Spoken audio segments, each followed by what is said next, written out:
Good morning. हमारा ये second lecture है और ये है आयुर्वेद और आयुर्वेद की ब्रांचेस के बारे में, जिसमें हम पंचकर्मा के बारे में भी पढ़ें। जैसे शुरुआत करते हैं कि आयुर्वेद के अंदर कितनी ब्रांचेस हैं। तो 8 ब्रांचेस हैं। काय बाल ग्रह ऊर्ध्वांग शल्य द्रंष्टा जरा वृषा। तो सबसे पहले आता है काय। काय का मतलब है जनरल मेडिसिन, या फिर हम बात कर सकते हैं सभी प्रकार के रोगों की जो नॉर्मल रोग हैं जिनकी हम चिकित्सा कर रहे हैं। सेकंड हमारा आता है बाल रोग। काय बाल, बाल का मतलब है कौमार। कौमार का मतलब होता है बच्चे, इन्फेंट्स, बच्चे जो वर्ष जो जन्म से लेके 12 या 16 साल तक के बच्चे हैं, वो सारे कौमार भृत्य में आते हैं। कौमार भृत्य का मतलब पीडियाट्रिक साइंस। ओके। काय बाल ग्रह, ग्रह का मतलब होता है ग्रह नक्षत्र, भूत विद्या, या फिर आप इसको मॉडर्न टेक्नोलॉजी के अंदर में आप इसको ले सकते हो, टर्मिनोलॉजी के अंदर में मॉडर्न में आप इसको ले सकते हो साइकेट्री से, मतलब मनोविज्ञान से। उसके बाद आता है काय बाल ग्रह ऊर्ध्वांग। ऊर्ध्वांग का मतलब होता है, ऊर्ध्व मतलब ऊपर का, ऊर्ध्व जत्रु, इसको जत्रु बोला जाता है। जत्रु मतलब होता है शोल्डर्स, संस्कृत में इसको जत्रु बोला जाता है। जत्रु के ऊपर का जो पार्ट है मतलब ENT, हमारा थ्रोट, हमारा नोज़, हमारी आइज़ और हमारे ईयर, ये सारा कुछ आता है आपका ऊर्ध्वांग चिकित्सा में, राइट। काय बाल ग्रह ऊर्ध्वांग। शल्य, शल्य का मतलब है, शल्य का मतलब एक्चुअली वर्ड मीनिंग तो है कोई चीज़ चुभना या फिर कोई प्रिक होना कुछ चीज़ का जिसकी वजह से आपको पेन होता हो, लेकिन हम शल्य चिकित्सा का मतलब समझेंगे उस पेनफुल चीज़ को या तो रिमूव करना या फिर उस पेन को कम करना, वो कहलाता है शल्य चिकित्सा, राइट। तो इसके अंदर काफ़ी शस्त्र यूज़ होते हैं। शस्त्र का मतलब इंस्ट्रूमेंट्स यूज़ होते हैं। जैसा कि हमने फर्स्ट क्लास में पढ़ा था कि हमारे पास में जो ऋषि मुनि थे उन्होंने कितने ही सारे हज़ारों तरीके के शस्त्र निर्माण किए थे, जिसकी वजह से कि हम छोटी से छोटी सर्जरी, बड़ी से बड़ी सर्जरी को कर सकें। ओके। उसके बाद आता है शल्य द्रंष्ट्रा। द्रंष्ट्र का मतलब होता है आपने कभी किसी जहरीले जानवर, उड़ने वाले जैसे छोटे छोटे ये वास्प होते हैं जिनको हम ततैया बोलते हैं, इनके पीछे एक छोटा सा एक दंत होता है इसका, जिसकी वजह से वो अपना विष हमारे अंदर प्रवेश करवाते हैं। जब वो दंत है या फिर कोई भी तरीके का विष, तो द्रंष्ट्र का मतलब हो गया विष। तो विष चिकित्सा यानी हमारी मॉडर्न लैंग्वेज के अंदर हम उसको बोलेंगे टॉक्सिकोलॉजी या फॉरेंसिक साइंस। ओके। अब आप देखिए आयुर्वेद कितना ग्रेट था कि उन्होंने किसी भी पार्ट ऑफ मेडिसिन को अलग नहीं रखा, हर चीज़ को उन्होंने कवर किया। मतलब कि बॉडी के अंदर में जो ऑर्गन्स हैं, चाहे बाहर में व्यवहार आयुर्वेद है, सब कुछ कवर किया गया है। और लास्ट एंड फाइनल में जो 2 हैं वो है, पहला तो है जरा।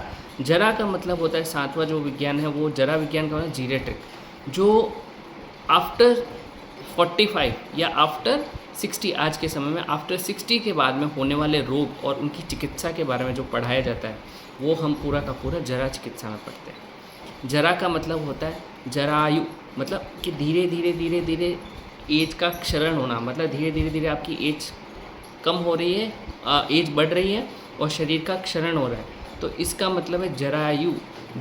हम जिस आयु के बाद में जर को प्राप्त करते हैं, जर का मतलब होता है बुढ़ापे को प्राप्त करते हैं, उसको बोलते हैं जरायु। ओके।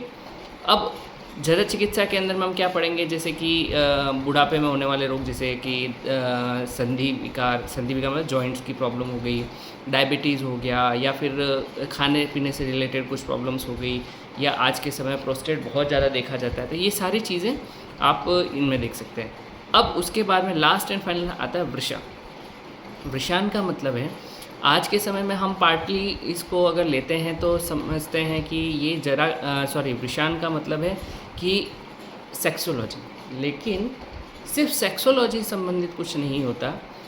ये वृषान का एक आधारभूत तथ्य ये है कि रसायन चिकित्सा किसी की भी एज को कम करने का तरीका, मतलब उसको स्टेबिलिटी देना, एज को स्टेबिलिटी, मतलब कोई इंसान अगर 60 या 70 साल का भी है लेकिन वो दिखता है 35 और 40 साल के आसपास है, तो कहने का ये मतलब है कि आपने अपनी एज को वहीं पे रोक लिया है, अपने जो भी बॉडी के मेटाबॉलिज्म को है उसको आपने एक तरीके से रोक दिया है वहीं पे।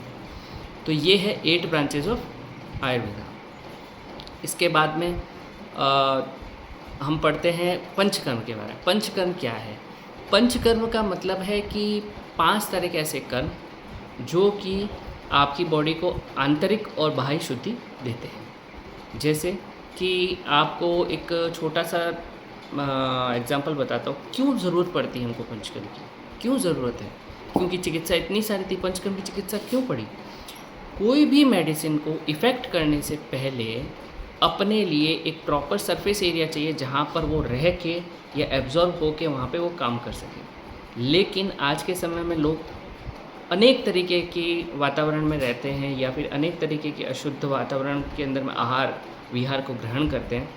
उसकी वजह से उनकी बॉडी के अंदर लेयर बाय लेयर एक टॉक्सिन जमा होता रहता है, लेकिन उस टॉक्सिन को सिर्फ मेडिसिन से नहीं हल कर सकते। इसी कारण हमको पंचकर्म की आवश्यकता पड़ती है। अब आपको एक सिंपल एग्जांपल बताता हूँ। अगर आप कोई वस्त्र यूज़ करते हैं, जैसे मान लीजिए आप लाल कलर का कोई वस्त्र यूज़ कर रहे हैं, अगर आपको उस लाल कलर के वस्त्र को हरे में चेंज करना है तो आपको क्या करना पड़ेगा? आपको पहले उसका कलर उतारना पड़ेगा, उसको वाइट करना पड़ेगा, फिर आप उसको ग्रीन कर सकते हो। रेड पे आप उसको ग्रीन नहीं कर सकते हो, रेड पे उसको ग्रीन नहीं कर सकते। इसलिए आप क्या करेंगे कि वाइट कलर का जो क्लॉथ होगा उसको आप ग्रीन कलर में डुबोएंगे। इसका क्या मतलब हुआ कि बॉडी भी आपको वाइट चाहिए, वाइट इन द सेंस एकदम क्लीन चाहिए, जहाँ पे आप दूसरा कलर चढ़ा सकें या दूसरी मेडिसिन का इफेक्ट देख सकें। तो ये कुछ नहीं, सिर्फ पंचकर्म के अंदर ही हो सकता है। अब पंचकर्म में कितनी विधाएं आती हैं? पंचकर्म के अंदर 5 तरह की क्रियाएं हैं। पहला है वमन, दूसरा है विरेचन, तीसरा है बस्ती, चौथा है नस्यम और 5वां है रक्तमोक्षण। इन 5 कर्मों के अंदर आप पूरा पंचकर्म पढ़ते हैं, पूरी बॉडी को top to bottom, internal to outer side पूरा का पूरा शुद्ध कर सकते हैं। लेकिन हर एक चीज़ का एक तरीका है और उस तरीके को पढ़ने के लिए हमको पंचकर्म को अच्छे से पढ़ना पड़ेगा। तो हम अपनी 3rd क्लास के अंदर में पंचकर्म के बारे में और पढ़ेंगे। ये इंट्रोडक्टरी पंचकर्मा हो गया, आप इसको सेव करिए।